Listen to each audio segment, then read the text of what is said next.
Bismillahirrahmanirrahim. Assalamualaikum warahmatullahi wabarakatuh. Alhamdulillahirabbil alamin. Walladzi arsala rasulahu bil huda wa dinil haqq lidhirahu 'ala dini kulli.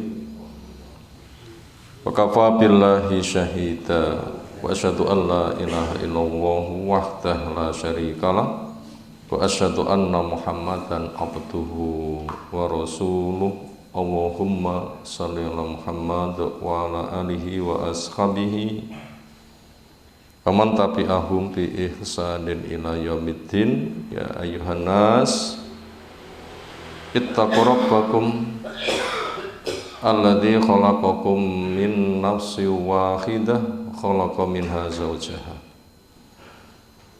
wa bassa minhuma rijalan katsiran wa nisaa'a wattaqullaha alladzi tasaaluna bihi wal arham innallaha kana 'alaikum raqiba wa ba'd. Fa inna asdaqal hadisi kitabullah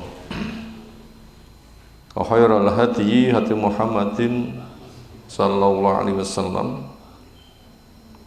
Syarrul umuri muhdatsatuha fa inna kulla muhdatsatin bid'ah wa kulla bid'atin dhalalah wa kulla dhalalatin finnar.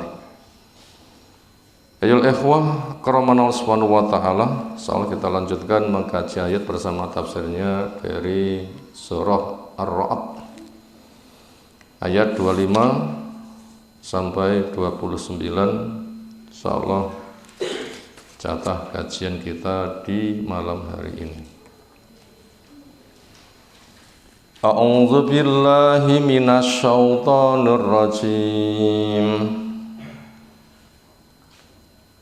Walladzina yanquduna 'ahdallahi min ba'di mitsaqih wa yaqta'una ma amara Allah bihi an yusalla wa yufsiduna fil ardh ulaika lahumul la'natu wa lahum su'ud dar. Allah yabsutur rizqa liman yasha'u wa yaqdir wa farihu fil hayatid dunya wa mal hayatud dunya fil akhirati illa mata'. Wa yaqulul ladzina kafaru laula unzila alaihi ayatum mir rabbih qul innallaha yudhillu man yasha'u wa yahdi ilaihi man anab. Alladzina amanu wa tatma'innu qulubuhum bi dzikrillah ala bi dzikrillahi tatma'innul qulub. Alladzina amanu wa 'amilus solihati tuba lahum wa husnu ma'ab.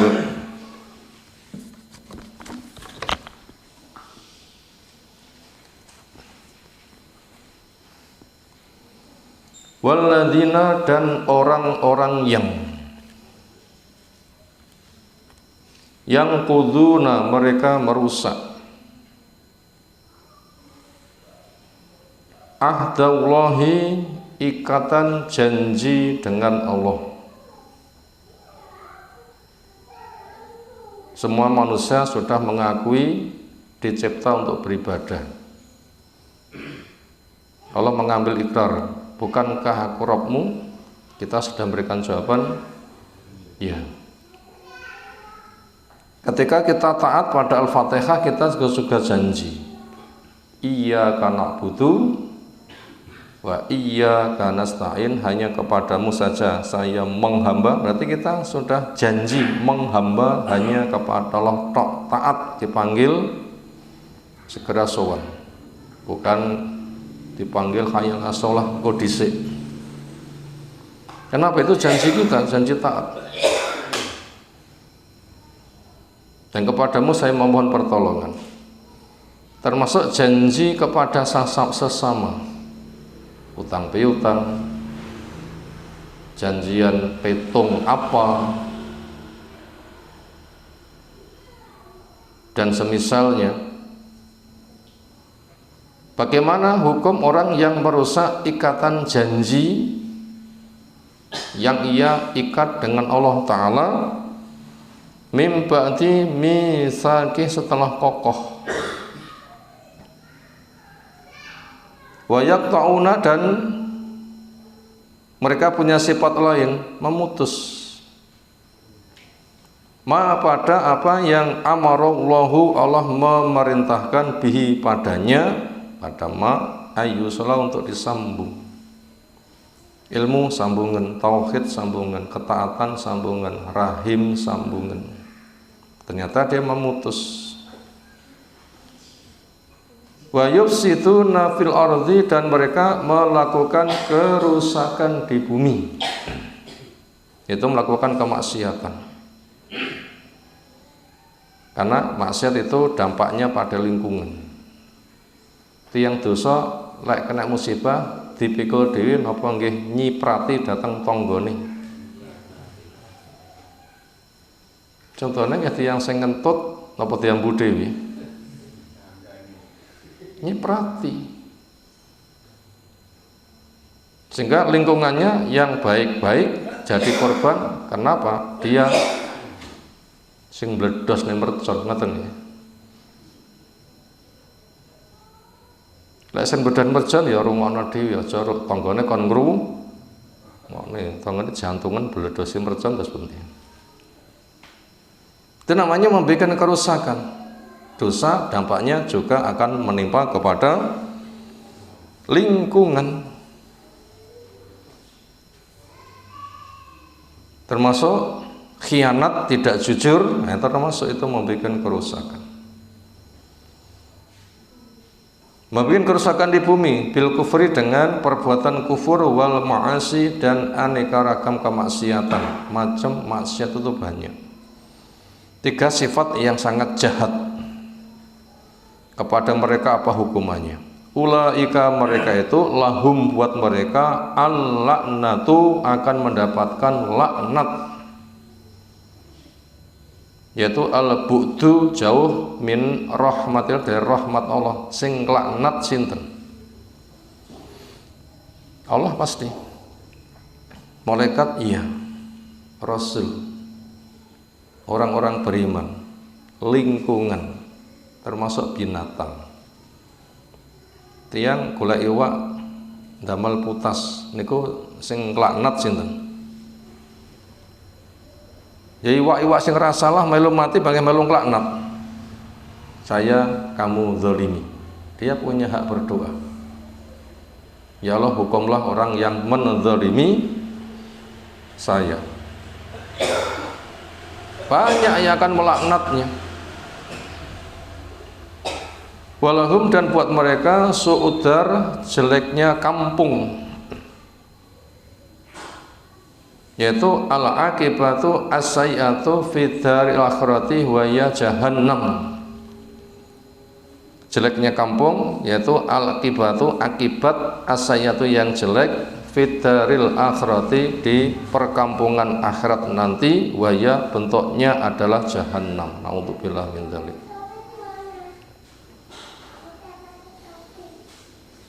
Allah yabsutur rizqa, Allah jembarake rezeki. Punya makna yuwassi'uhu, melonggarkan, meluaskan. Liman yasa, untuk siapa yang dikehendaki. Karena ada orang itu pantasnya enak sing disugih nih. Liman yasa wa yaqdiru, dan Allah yang juga yang menyempitkan rezeki.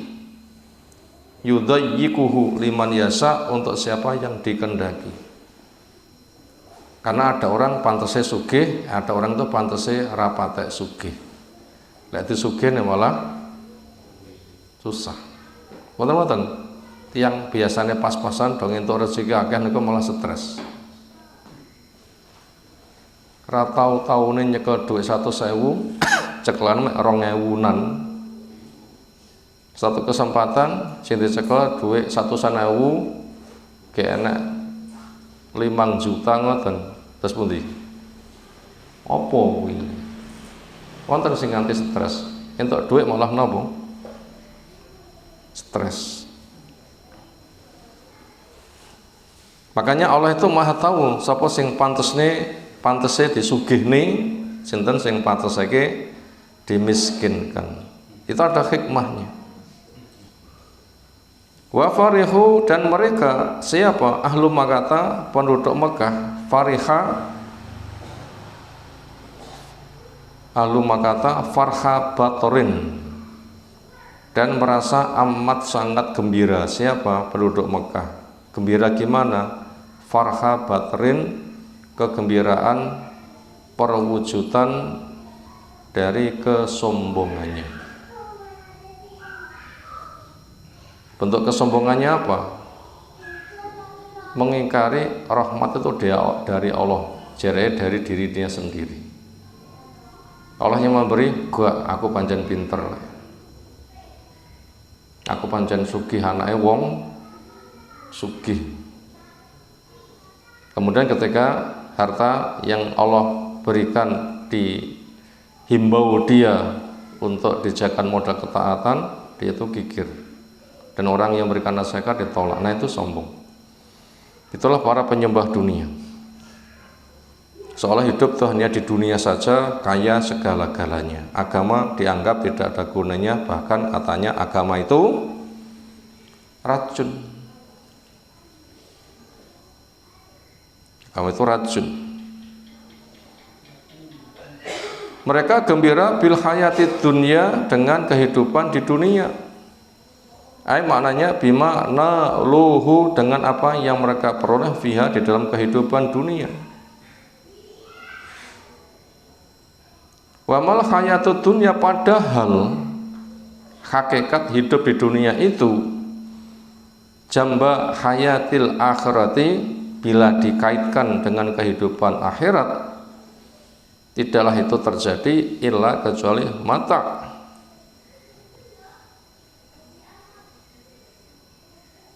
Yaitu syai'un qalilun, sesuatu yang kecil, enak tapi cilik. Ibaratnya di mutailang, napa niku jenenge? Enak nek cilik, nek di mutailang napa jenenge? Selilit. Napa selilit niku? Enak mung cilik, barang nyelempit di sela gigi. Paman niku daging bumbune enak, terus digayemi, niku wareg mboten? Gayemi selilit, wareg mboten? Nah, itulah namanya mata. Barang yang terselip di gigi, kecil.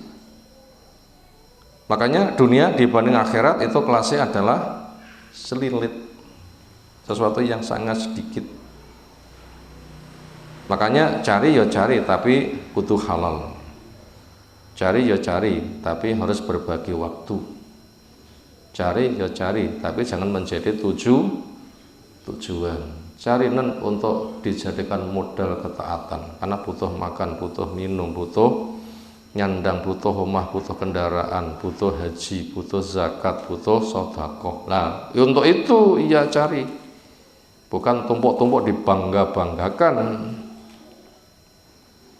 Kalau memang niatannya begitu, baik nanti dunia. Kesel pun juga berpahala.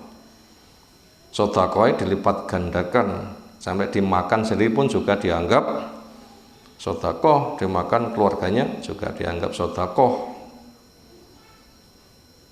Kesanalah nanti dunia akan berharga, tapi bila dijadikan tujuan nganti azan pangkah nyengkut, lek nglumpukne bondo nganti ibadahnya keliliran, nah itu yang dicela. Ya tamatobih, yang dia akan bersenang-senang dengannya, wayat habu, dan nggak berapa lama nanti hilang. Wa yaqulul ladzina kafur, dan berkata orang kafir, orang yang setelah tegak nasihat sengaja menolaknya. Moh aku ngrungokne gah, nyawang gah, ngangen-ngangen gah, nompo gah, hak dibuang. Itu namanya orang yang masang cover. Cover itu tutup sengaja menutup diri, nggak mau mendapatkan masukan, nasihat. Min ahli Makkah, contohnya penduduk Mekah, tentunya orang kafir yang lain-lain yang punya sifat sama nanti dianggap sama. Mereka mengatakan apa? Laula, punya mana hala, mengapa tidak? Unzila alaihi, diturunkan kepadanya, yaitu ala Muhammadin, pada Nabi Muhammad SAW, ayatun mirabi, ayat dari Allah.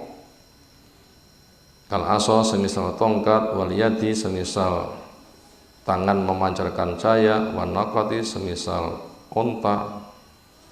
Termasuk yang mereka minta apa?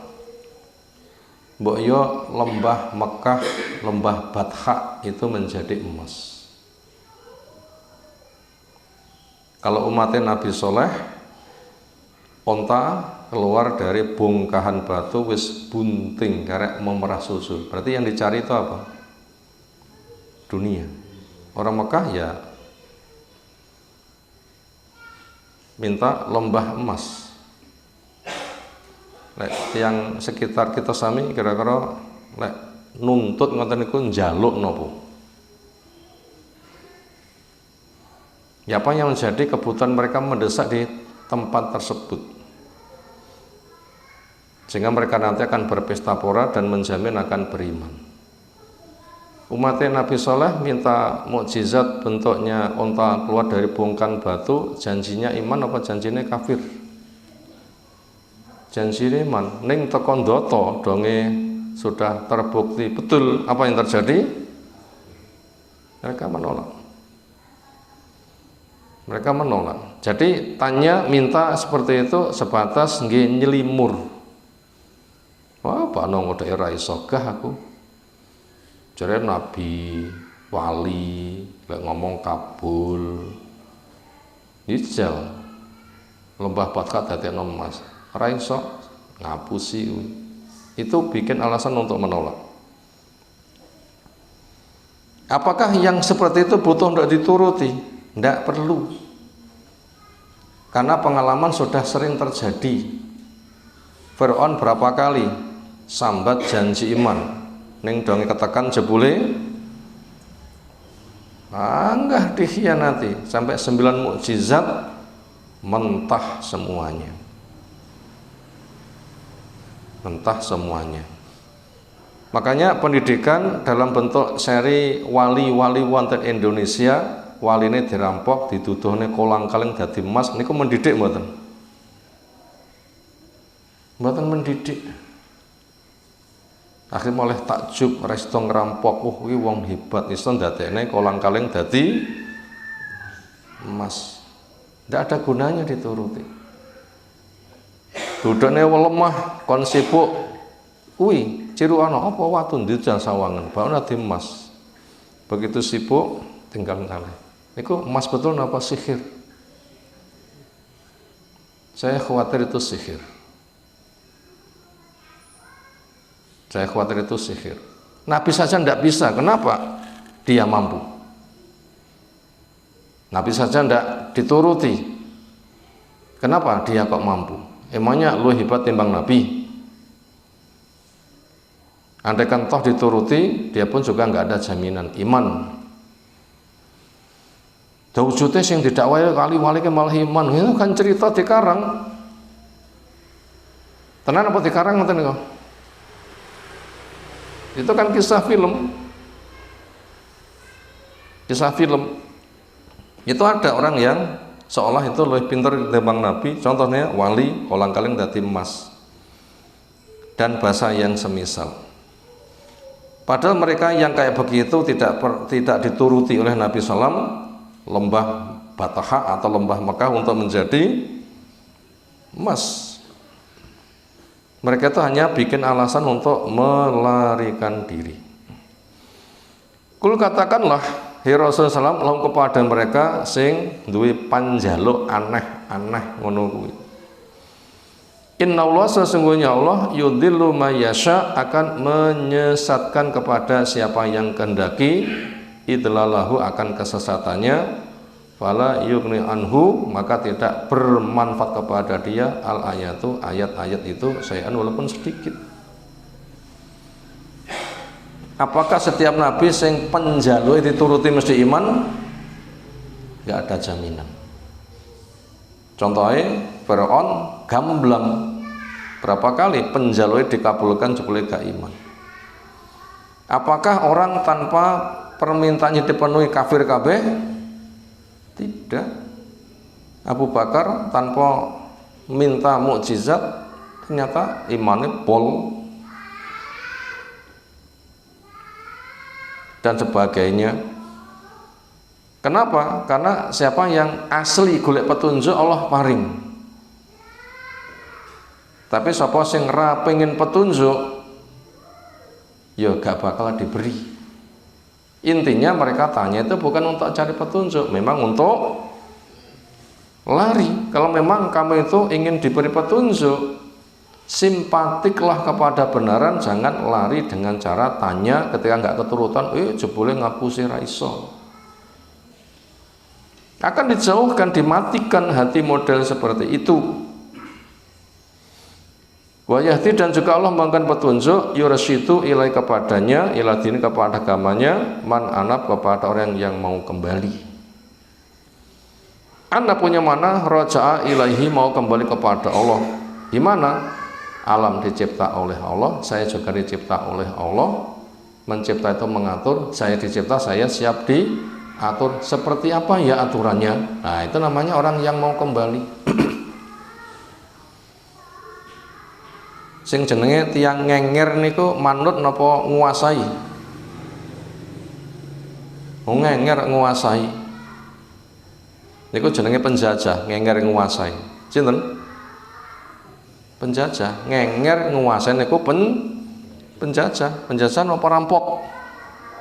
Napa begal? Napa penyamun? Dan bahasa sebagainya. Jadi ahli bidah itu begal agama. Luwih bahaya ketimbang begal duit. Bumi milik Allah, kudune manut diatur oleh Allah. Sadar bumi oleh Allah, ngature sakarepe dhewe. Itu kan memerintah di tempat itu ngenger, itu kan begal, kan perampok, kan penyamun. Ya, itu bahaya sekali. Bahaya sekali orang seperti itu.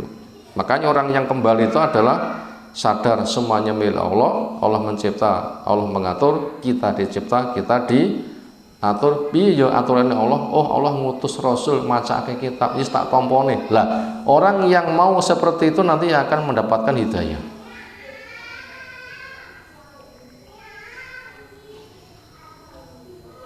Wa yubadalu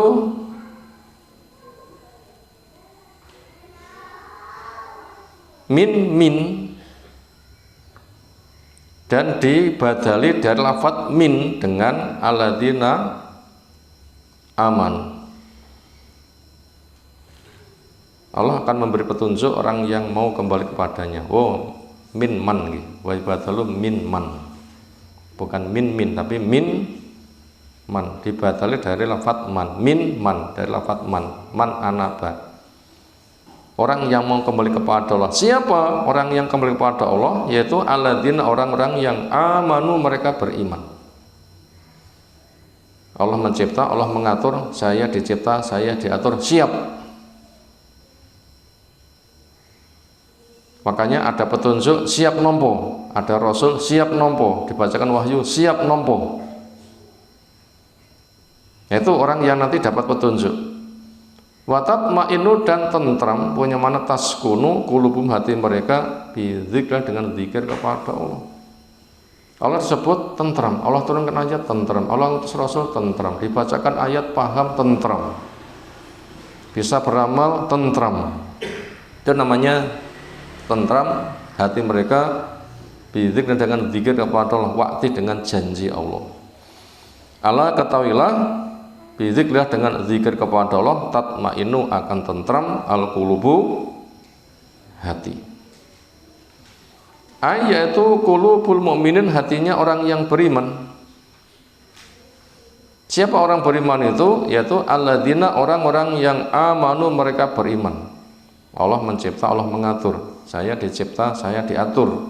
Akhirnya belajar. nampa wahyu dengan pemahaman Rasul. Kalau kita plus pemahaman sahabat. Wa amilu sholihati, mereka beramal soleh, termasuk sholat, termasuk dakwah, dan macam amal soleh banyak. Pokoknya ngaji, tahu, amalkan. Lafat alladzina amanu wa amilu sholihati itu mubtadaun, mubtada, khobarnya adalah tubalahum, mereka akan mendapatkan tuba. Apa itu tuba? Masdarun min tib, min thayyib, dari thayyib, jawab dari thayyib. Tib niku minyak wangi, thayyib. Toba ya tibu, tuba. Yaitu akan mendapatkan kebaikan. Au syajaratun, nama sebuah pohon fil jannati, di surga. Ya sirur rakibu, berjalan orang yang berkendara. Di antara tafsirnya jelaskan naik kuda dengan kecepatan yang super kencang. Karena kendaraan tercepat di kala itu adalah nopo? Penunggang kuda. Ya sampeyan kon nopo? Superjet iki.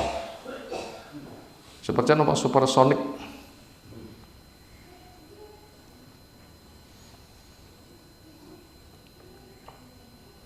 Sing pantese sing kendaraan ya superjet. Wong numpak supersonik kira-kira ilang ngakal kira-kira nggih. Sak cepat-cepatnya pesawat terbang, ari kalau kondisi lengang, wonten pesawat terbang rasanya kaya wonten duramben ngoten nggih. Kan tenang nggih. Kan tenang. Kayak nggak bergerak ya bareng mandek. Mongko niku per jam 1000 kilo. Pinten sak jam? 1000 kilo. Itu terasa kayak mandek. Jadi ada sebuah pohon ketika orang berkendara cepat fi dilalih, di dalam teduhnya, mi'ata am, selama 100 tahun, ma yaqta'uha, orang iso ngentekni. Sampai gedene wit.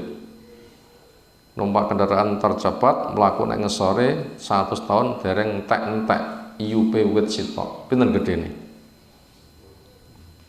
Pun dibayangne nggih, wah lek konangan tukang kayu didol payu piro kira-kira. Lek ngraji yo piye? Rasa bayangne ngono. Fungsine senes niku. Napa fungsine pohon tuba ini? Pertama, menjelaskan keagungan Allah. Wite kaya ngono. Alangkah kecilnya manusia. Pakno kalah karo wit. Kesana yang jadi pemikiran. Yang kedua, hikmah yang lain, buahnya itu gaul dene pol. Bungkusnya buah niku bahan pakaian penduduk surga. Napa bahan pakaian penduduk surga? Wonten buah sesuatu sing membungkus niku. Napa jenenge? Itu bajunya penduduk surga. Mongko penduduk surga pinten gedene? Bentuknya Nabi Adam berapa? 60 dhira. Pinten sak dhira? Ujung sewu sampai ujung jari. Di sentini pinten? Setengah meteran. Berarti wong sitone iku dhuwure wonten 30 meter. Wah, untune sak pira? Ora usah gambar ning ngono.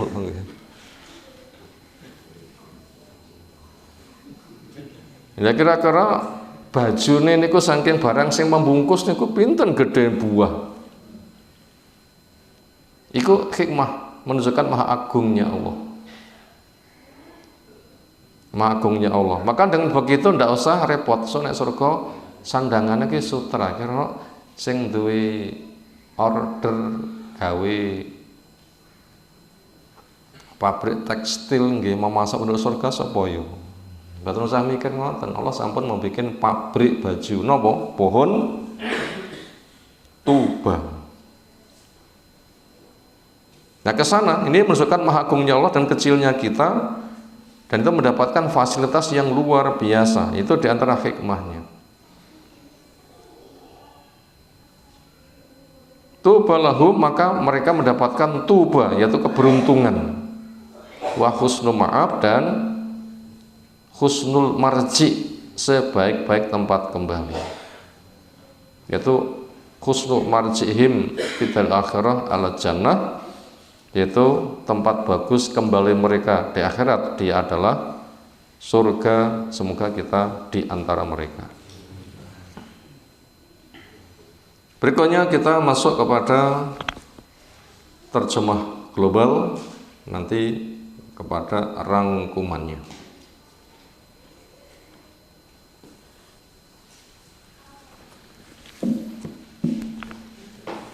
Mulai ayat yang ke-25.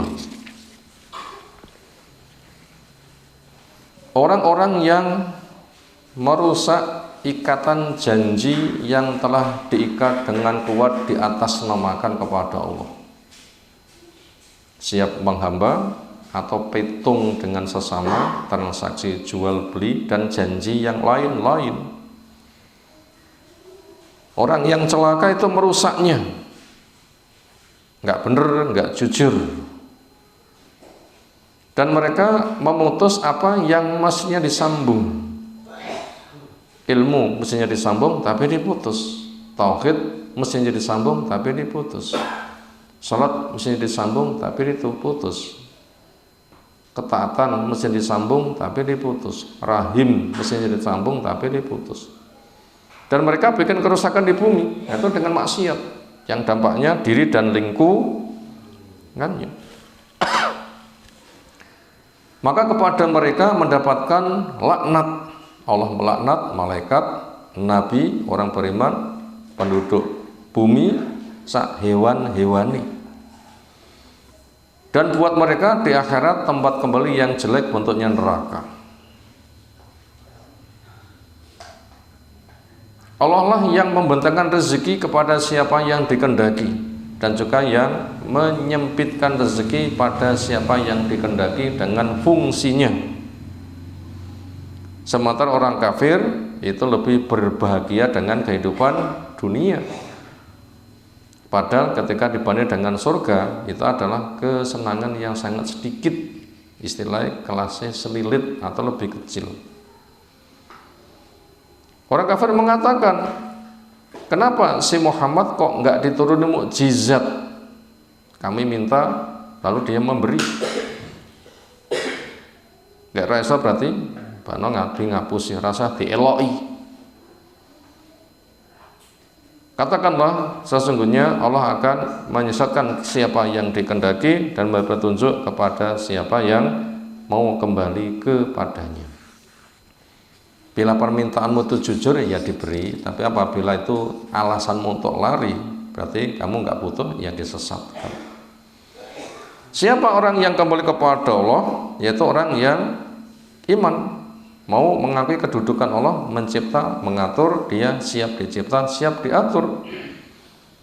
Dan dengan zikir hatinya tentram, mengakui Allah tentram, dengan ilmu diturunkan tentram, dengan Rasul diutus tentram, dengan ilmu yang disampaikan tentram, dengan ketaatannya tentram, dengan zikirnya tentram. Dan memang dengan zikir hati menjadi tentram. Mereka orang-orang yang beriman,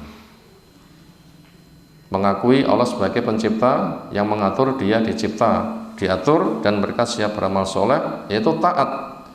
Maka buat mereka mendapatkan keberuntungan dan tempat kembali yang terbaik, yaitu surganya. Berikutnya kita masuk kepada rangkuman. Ada 3 nomor, mau dicatat silahkan. 1. Tanda-tanda orang yang rugi.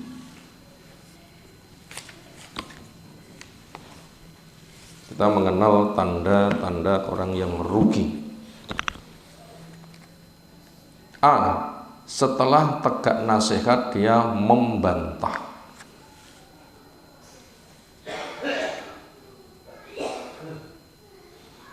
Tanda-tanda orang yang rugi yang A, setelah tegak nasihat dia membantah. Yang B, memutus syariat yang mestinya disambung. Yang B, memutus syariat yang mestinya disambung. Contohnya titik 2, ilmu, tauhid, sholat,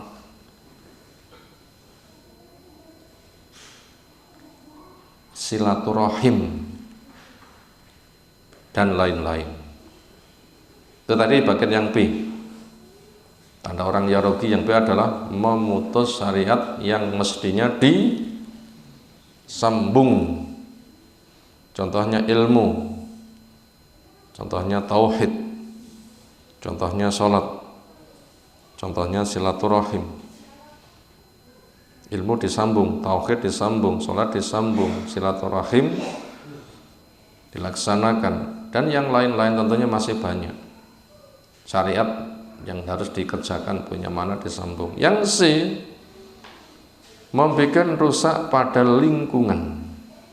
Yang C, membuat rusak pada lingkungan dengan aneka ragam kemaksiatan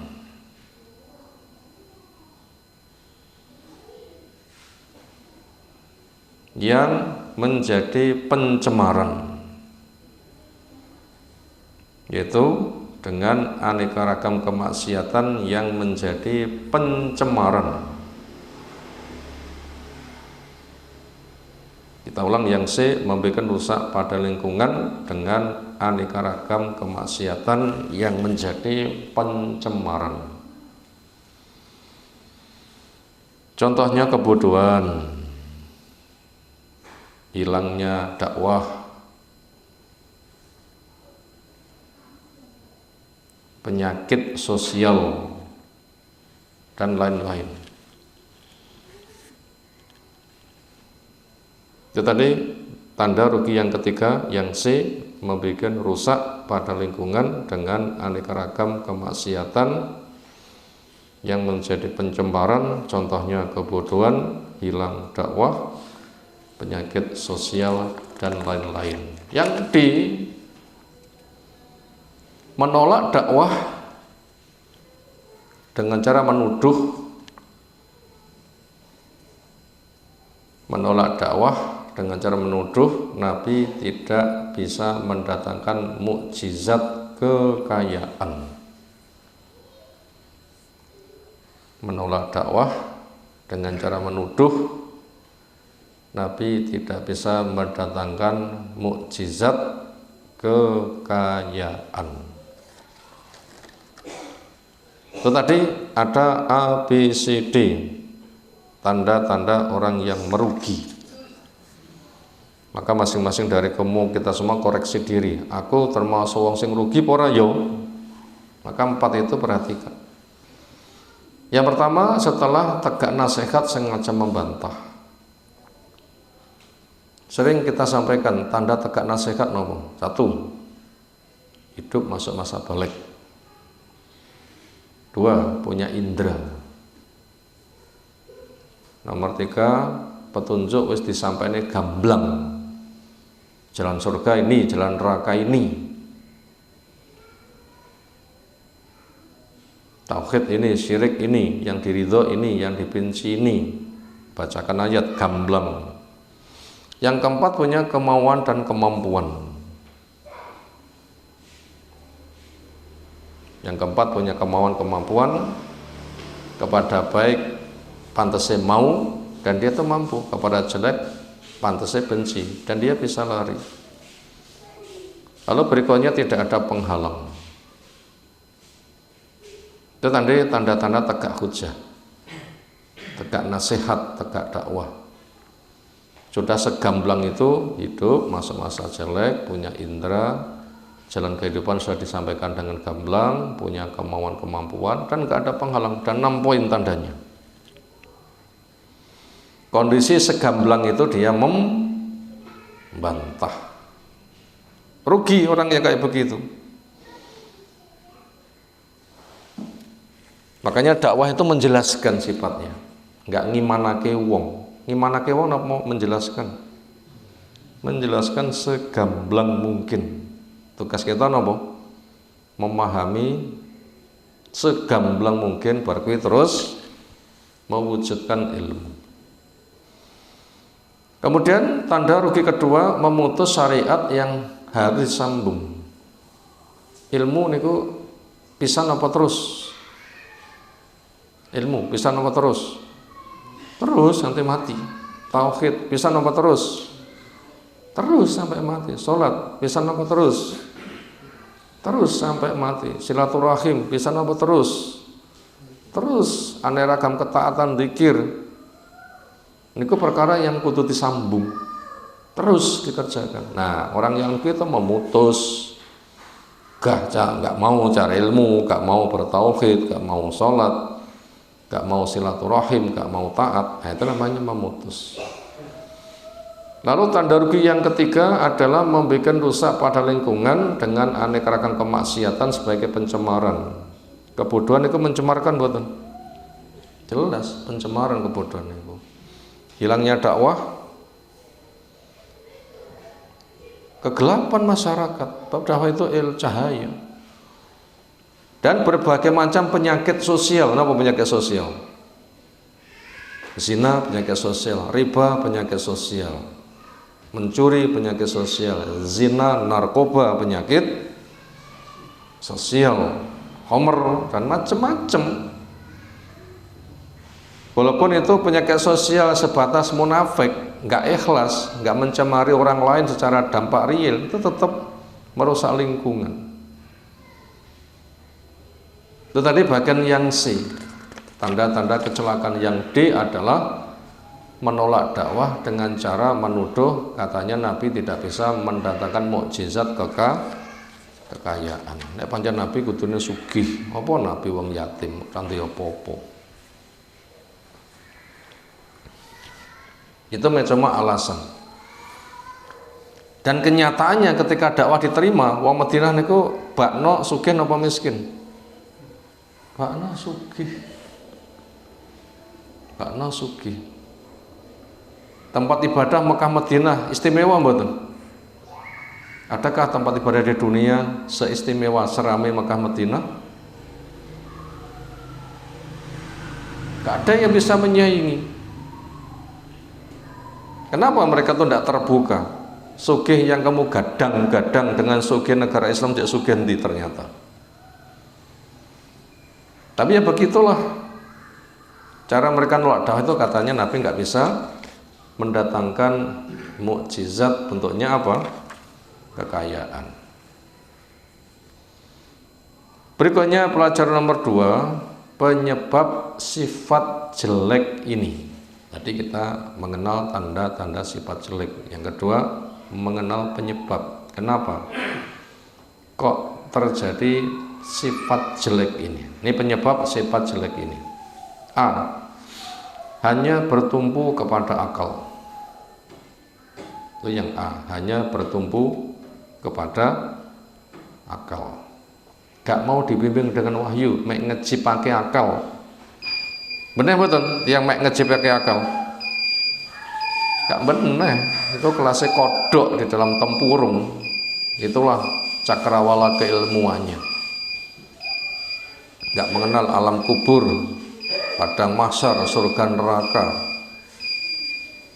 Makanya sing kepikir ya hanya dunia. Kemudian yang nomor 2, mementingkan nikmat dunia. Itu 2 penyebab sifat jelek di atas. Itu hanya bertumpu kepada akal semata, nggak mau terbimbing dengan wahyu. Yang kedua, mementingkan nikmat dunia. Memang uripe mek tinggi golek dunia. Nah, bedane kalah kewan nopo nggih? Kewan sik mending lemut didol dibelah, lah wong pol-pole dipendem, nggak ada yang memanfaatkan. Ketiga, sikap selamat dengan menyelisihi sifat celaka. Sikap selamat dengan menyelisihi sifatnya orang celaka. Berarti kita di sini diajak untuk menempuh sikap selamat, menempuh sikap selamat.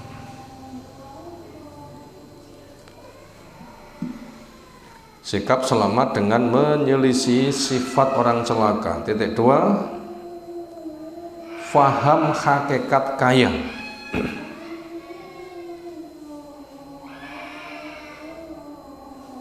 Yaitu kekayaan hati. Faham hakikat kaya yaitu kekayaan hati. Dengan zikir hati tentram. Dengan zikir hati tentram dan cerah masa depan. Dan cerah masa depan dengan harapan nikmat surga. Dan cerah masa depan dengan harapan nikmat surga. Dunia dibanding surga seperti sayap nyamuk. Dunia dibanding surga seperti sayap nyamuk. Titik. Ini nomor yang ketiga, sikap selamat dengan menyelisih sifat orang celaka, yaitu faham hakikat kaya, yaitu kekayaan hati. Dengan zikir hati tentram dan cerah masa depan dengan harapan nikmat surga, karena dunia dibanding surga seperti sayap nyamuk.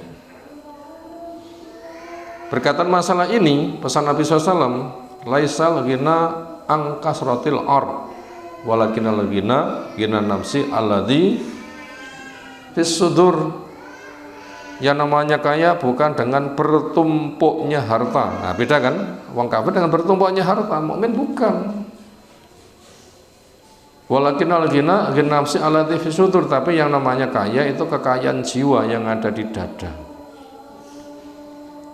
Yaitu iman dan amal soleh. Iman pada Allah, Allah mencipta, mengatur, dia siap dicipta, siap diatur, makanya tunduk, terima Qur'annya, terima sunnahnya, lalu taat di dalam syariatnya, penuh harap. Itu namanya zikir. Zikir niku namung muni subhanallah napa luwih jembar malih. Luas zikir itu. Pas nganggur mawon berucap subhanallah walhamdulillah wala ilaha illallah akbar. Pape awake kesel kabeh, tinggal bibirnya sing enteng. Macam zikir itu banyak. Demikian yang kita sampaikan di malam hari ini. Kelanjutan pembahasan insyaallah kita sambung waktu depan. Semoga Allah berikan ilmu bermanfaat untuk kita semuanya. Ada tanggapan silakan. Sekira cukup istirahat. Subhanakallahumma bihamdika asyhadu an la ilaha illa anta astaghfiruka wa atubu ilaik. Assalamualaikum warahmatullahi wabarakatuh.